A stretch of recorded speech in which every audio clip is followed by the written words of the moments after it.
ముందుగా అందరికీ నమస్కారం అండి.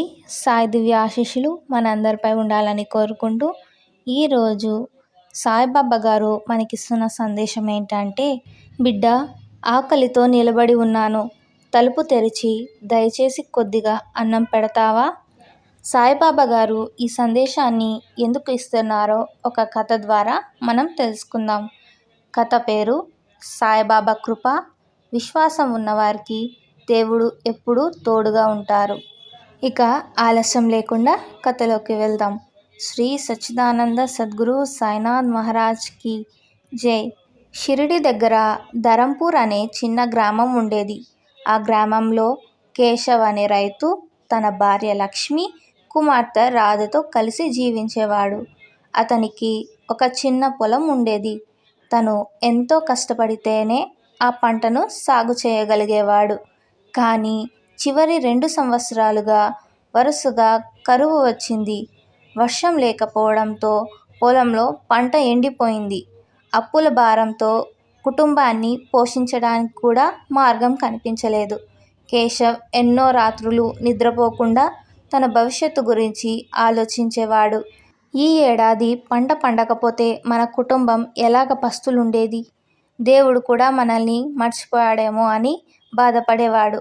ఒకరోజు సాయంత్రం లక్ష్మి భర్తను దగ్గరకు తీసుకొని, ఏంటి కేశవ, ఈసారి సాయిబాబా పుట్టినరోజుకైనా మనం షిర్డీకి వెళ్దామా అని అడిగింది.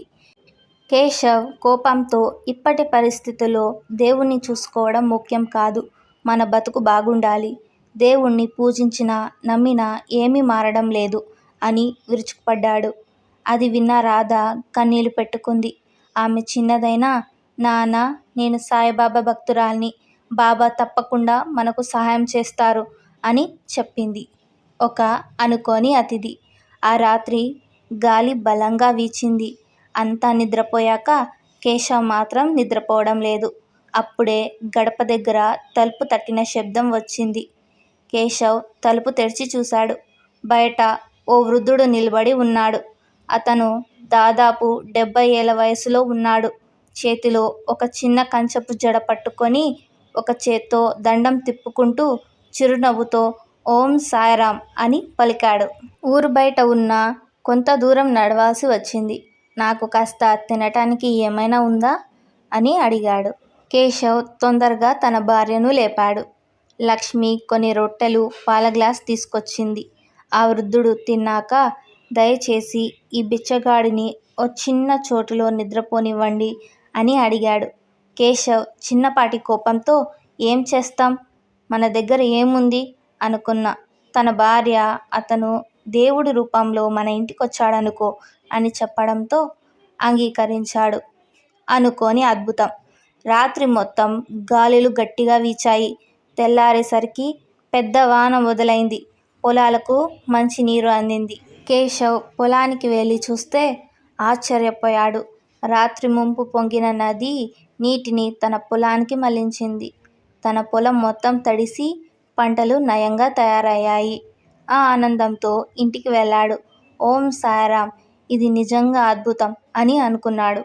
కానీ ఇంట్లో చేరినప్పుడు రాత్రి అతని ఇంట్లో నిద్రించిన వృద్ధుడు అక్కడ లేకపోవడం గమనించాడు.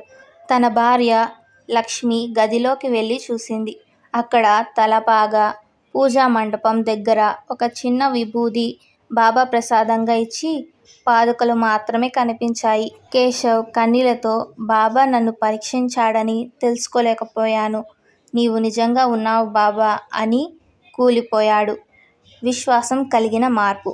అప్పటి నుంచి కేశవ్ పూర్తిగా మారిపోయాడు. ప్రతిరోజు సాయిబాబాని ప్రార్థిస్తూ, శ్రద్ధ, సబూరి అర్థాన్ని నిజంగా గ్రహించాను అని చెప్పేవాడు. ఆ సంవత్సరం కేశవ్ పొలంలో మంచి పంట పండింది.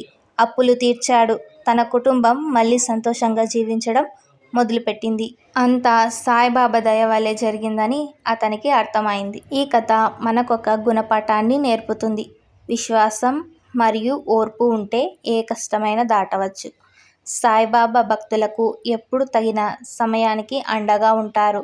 సమయానికి వచ్చిన అవకాశాలను అర్థం చేసుకోవాలి. ఎందుకంటే దేవుడు మనల్ని పరీక్షిస్తాడు.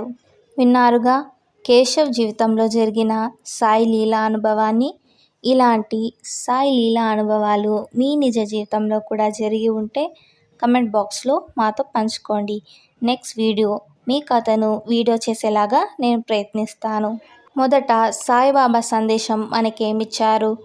బిడ్డ, నాకు ఆకలిగా ఉంది, నీ గడప దగ్గర ఉన్నాను, నాకు కొంచెం అన్నం పెట్టవా అని చెప్పారు. దాని అర్థం ఏంటంటే మన ఇంటికి ఎవరైనా వచ్చి ఆకలి అన్నప్పుడు తప్పకుండా వాళ్ళకి భోజనం అనేది పెట్టాలి. ఎందుకంటే ఆ రూపంలో దేవుడే మన ఇంటికి వచ్చారని అర్థం. అదే సాయిబాబా గారు కూడా మనకి చెప్పేది, మానవ సేవే మాధవ సేవ అని. మనం మనుషులకు సహాయం చేస్తే ఆ దేవుడికి చేసినంత పుణ్యం అనేది మనకి వస్తుందని. మీకు ఈ కథ నచ్చితే తప్పకుండా లైక్ చేయండి, అలాగే మీ ఫ్రెండ్స్ కూడా షేర్ చేయండి. ఇలాంటి మరిన్ని భక్తి కథల కోసం మన సాయిబాబా వర్డ్స్ ఛానల్ని సబ్స్క్రైబ్ చేసుకోండి. ఓం సాయిరామ్.